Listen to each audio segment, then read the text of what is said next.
Media Pagi ini BBC Indonesia bersama saya Muhammad Irham, Kamis 10 Februari 2022. Sari berita BBC pukul 5 waktu Indonesia Barat. Pengukuran dan pembebasan lahan di lokasi pertambangan batu andesit di Desa Wadas, Purworejo ditetapkan akan dilanjutkan walau sebagian pemilik tanah menolak.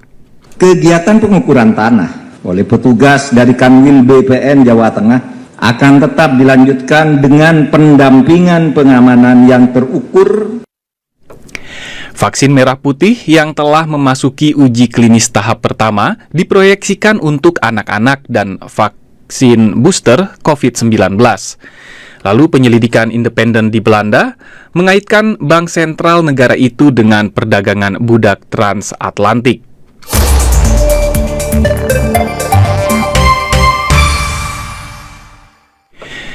Berita selengkapnya, Menko Polhukam Indonesia Mahfud MD menyatakan pemerintah tetap melanjutkan pengukuran dan pembebasan lahan di lokasi pertambangan batu andesit di Desa Wadas, Purworejo setelah terjadi kericuhan dan penangkapan puluhan warga yang menolak. Warga Desa Wadas yang menolak proyek itu dilaporkan mengalami kekerasan, intimidasi, dan penangkapan oleh polisi. Pegiat lingkungan hidup dari Walhi memandang tindakan itu bentuk pembungkaman penolakan warga. Rekan Niki Aulia Widadio merangkum laporannya. Menteri Koordinator Bidang Politik, Hukum, dan Keamanan Mahfud MD menyatakan pengukuran lahan di lokasi pertambangan batu andesit di Desa Wadas, Purworejo yang memicu kericuhan sejak Selasa akan tetap dilanjutkan. Mahfud menyampaikan hal itu meski Komnas HAM mendesak agar pemerintah menunda pengukuran lahan setelah polisi diduga bertindak represif terhadap warga yang menolak pembebasan lahan untuk proyek pertambangan. Kegiatan pengukuran tanah oleh petugas dari Kanwil BPN Jawa Tengah akan tetap dilanjutkan dengan pendampingan pengamanan yang terukur melalui pendekatan yang persuasif dan dialogis. Tambang batu andesit di wilayah Desa Wadas rencananya akan digunakan untuk pembangunan Bendungan Bener yang merupakan salah satu proyek strategis nasional di Jawa Tengah. Bendungan Bener diklaim sebagai bendungan tertinggi di Pulau Jawa dan menjadi sumber air baku, listrik, serta pengendali banjir di Purworejo dan Kulon Progo. Menurut Mahfud, tidak ada pelanggaran hukum yang dilakukan oleh pemerintah dalam perencanaan proyek Bendungan Bener ini. Sebab, gugatan warga Desa Wadas sudah ditolak oleh Pengadilan Tata Usaha Negara hingga melalui putusan kasasi Mahkamah Agung.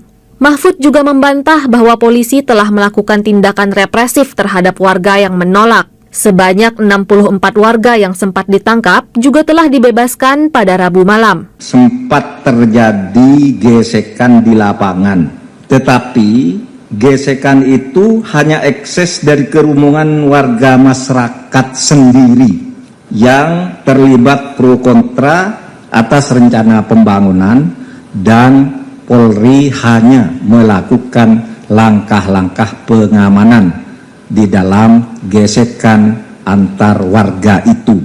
Hieronymus Hemon dari Gerakan Masyarakat Peduli Alam Desa Wadas sebelumnya mengatakan bahwa polisi telah mengepung, mengintimidasi, dan menangkapi puluhan warga yang menolak pengukuran lahan oleh Badan Pertanahan Nasional. Listrik di Desa Wadas padam sejak Senin malam, bahkan polisi dilaporkan merazia ponsel warga pada Rabu pagi. Tetapi polisi justru menuding bahwa ada provokator di antara warga. Itu beberapa kabar bahwa warga menggelar aksi dan memicu pecah belah. Itu tidak berdasar. Pada pagi ribuan aparat lain datang dan menyebar di berbagai titik, mengelilingi rumah-rumah dan mengepung masjid. Warga ketakutan dan berkumpul di titik, yakni Masjid Keranjen.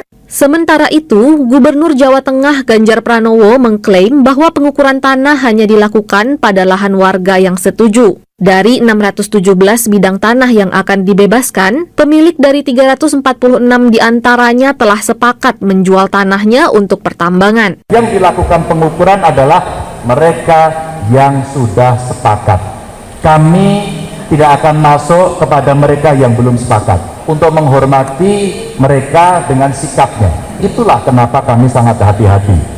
Penolakan warga Desa Wadas terhadap pertambangan ini telah berlangsung selama bertahun-tahun. Warga yang mayoritas petani khawatir proyek itu akan mematikan mata pencaharian mereka, merusak lingkungan, hingga memicu bencana longsor. Wahana Lingkungan Hidup atau WALHI menuding polisi telah berulang kali melakukan intimidasi terhadap warga yang menolak pembebasan lahan itu. Menurut manajer kajian hukum dan kebijakan WALHI, Satrio Manggala, status Bendungan Bener sebagai proyek strategis nasional menjadi dalih untuk mengerahkan aparat dan membungkam masyarakat. Perpres 109/2018 itu juga nggak meminta untuk keterlibatan aparat secara membabi buta seperti di lapangan gitu. Tapi faktanya di beberapa kasus pembangunan proyek strategis nasional selalu polisi mengerahkan kekuatan yang berlebihan di lapangan dalam menghadapi masyarakat yang menolak tanahnya diambil untuk kepentingan pembangunan proyek strategis nasional. Sosiolog dari Pusat Penelitian Masyarakat dan Budaya Badan Riset dan Inovasi Nasional, Heni Warsilah, menilai apa yang dilakukan aparat di Desa Wadas berpotensi melanggar HAM. Klik bbcindonesia.com untuk membaca laporan tentang ini. Beralih ke informasi kesehatan, vaksin merah putih kemarin memasuki uji klinis tahap pertama yang melibatkan 90 relawan di RSUD Dr. Sutomo Surabaya. Vaksin dalam negeri Indonesia ini dibuat oleh Universitas Erlangga, PT Biotis Pharmaceutical Indonesia, dan RSUD Dr. Sutomo. Menteri Kesehatan Budi Gunadi Sadikin menjelaskan proyeksi penggunaannya. Vaksin merah putih kemungkinan bisa digunakan untuk booster dan yang pasti vaksin anak. Memang kita nanti menunggu melihat kecepatan vaksinasinya seperti apa. Karena makin cepat vaksinasinya memang windows of opportunity-nya akan menjadi lebih pendek. Nah, untuk itu nanti saya juga sudah bicarakan dengan Ibu Penny dari BPOM, strategi uji klinisnya seperti apa agar benar-benar bisa disesuaikan dengan timing penyuntikannya seperti apa. Tapi untuk sementara yang kami masih lihat potensinya untuk bisa digunakan adalah untuk vaksin booster dan anak, dan khususnya kalau bisa anak di atas 3 tahun. Kita menuju negeri kincir angin. Bank Sentral Belanda mengeluarkan hasil penyelidikan independen mengenai hubungan sejarah Bank Sentral dengan perdagangan budak transatlantik. Penyelidikan menemukan 3 direkturnya terlibat dalam penyusunan paket kompensasi yang ditawarkan pemerintah Belanda kepada mantan-mantan pemilik budak. Laporan menggarisbawahi perbudakan tetap akan menjadi komponen dinamis dalam perekonomian Belanda bahkan hingga abad ke-19. Mayoritas perkebunan Belanda yang mempekerjakan budak berada di Suriname, Curaçao, dan pulau-pulau sekitarnya.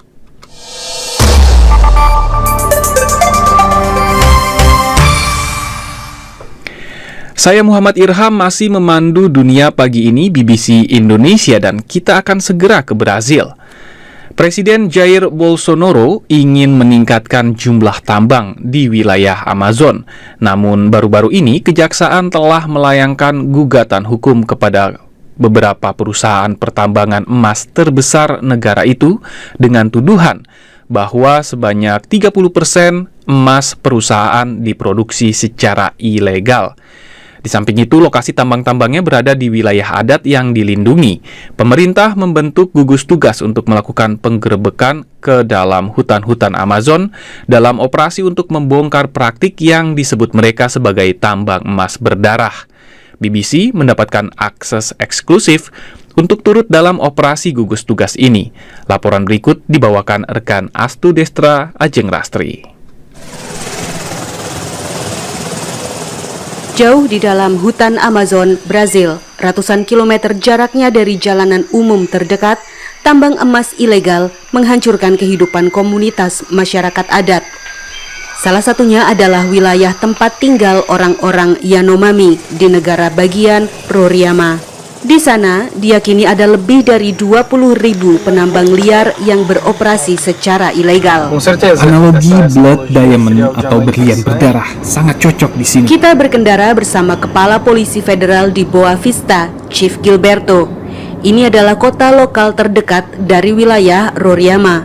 Di area ini, emas yang ditambang secara liar diperjualbelikan dengan bebas. Sepanjang jalan, berderet toko-toko kecil dengan plakat bertuliskan kata yang sama, ouro, yang berarti emas.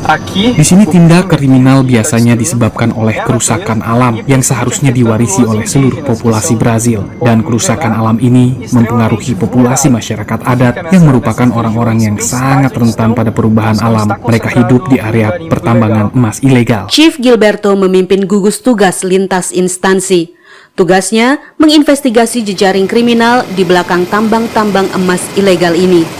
Sebuah operasi besar kini sedang berlangsung untuk mengumpulkan bukti-bukti yang dapat membantu melacak para eksportir emas-emas ini hingga ke ujung rantai produksi kepada merek-merek yang menjualnya.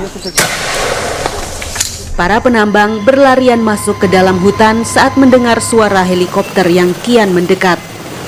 Kelompok gugus tugas ini mendapat informasi bahwa para penambang mempersenjatai diri, maka polisi menembakkan peringatan dan gas air mata. Tak lama, belasan orang keluar dari balik pepohonan. Para petugas menggiring mereka ke tenda dan menyuruh mereka mengangkat tangan. Dengan melakukan komunikasi dengan para penambang ini, kepolisian berharap dapat melacak jaringan kriminal yang memiliki tambang-tambang emas. Mereka beroperasi di area hutan Amazon yang hanya terjangkau dengan helikopter, sehingga tidak mungkin tenaga kerja dan peralatan tambang mereka dibawa keluar dari lokasi. Karena itu, mengorek keterangan dari penambang menjadi opsi yang paling mungkin dilakukan. Aktivitas ini ilegal. Saya tahu kalian bukan kriminal. Kami juga kesini bukan untuk menyerang kalian, oke? Kalian harus mengerti bahwa kalian berada di area masyarakat adat yang dilindungi oleh hukum. Chief Gilberto sebentar lagi akan menemukan banyak sekali alat bukti. Saya menemukan emas. Lihat, emas-emas ini dikemas seperti narkoba. Semuanya ada di sini. Meskipun tambang-tambang ini menghasilkan berkilo-kilo emas dalam sepekan, alat bukti semacam ini sangat jarang ditemui. Begitu selesai ditambang dari dalam tanah, biasanya emas akan langsung dikumpulkan dan dijual. Para pengepul berdatangan dengan perahu atau helikopter kecil. Ini adalah temuan kecil, hanya sekitar 10 gram. Tapi dampaknya untuk investigasi ini sangat besar, seperti yang dijelaskan oleh agen pasukan perlindungan lingkungan Brazil, Ibama. Setiap emas yang berasal dari wilayah yang berbeda memiliki semacam DNA. Dengan peralatan khusus, kita bisa mengetahui dari mana sampel emas berasal. Ini karena selain kadar kemurniannya, emas juga membawa jejak mineral-mineral yang lain. Jadi kita bisa melacak asal emas-emas ini. Presiden Jair Bolsonaro ingin memberi izin pertambangan di wilayah masyarakat adat yang dilindungi seperti Yanomami ini. Dia berkata, masyarakat adat sendiri yang menginginkan keuntungan dari emas di tanah mereka. Rancangan undang-undang yang mengizinkan pertambangan di Amazon disusun oleh pemerintahannya dan baru-baru ini dikirimkan ke Kongres untuk disahkan. Masyarakat Yanomami menyangkal klaim ini. Dalam sebuah pernyataan oleh kepala suku, mereka berkata, para penambang emas ilegal berpotensi membawa penyakit seperti COVID dan malaria ke tanah adat. Konflik antara penambang dan masyarakat adat mengakibatkan serangan terbuka dan kematian. Ketidakpedulian pemerintah menyebabkan kematian laki-laki, perempuan, orang tua, dan anak-anak. Kejaksaan baru-baru ini melayangkan gugatan hukum kepada 3 pengekspor emas terbesar negara itu dengan tuduhan nyaris 30% emas yang diekspor dari Brazil berasal dari pertambangan ilegal. Ini berdasarkan hasil riset dari Universitas Brazil. Brasil mengekspor lebih dari 80% produksi emasnya.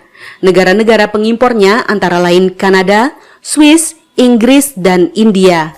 Pendengar, Anda baru saja menyimak majalah udara BBC News Indonesia. Saya Astudestra Ajeng Rastri, undur diri. Sampai jumpa.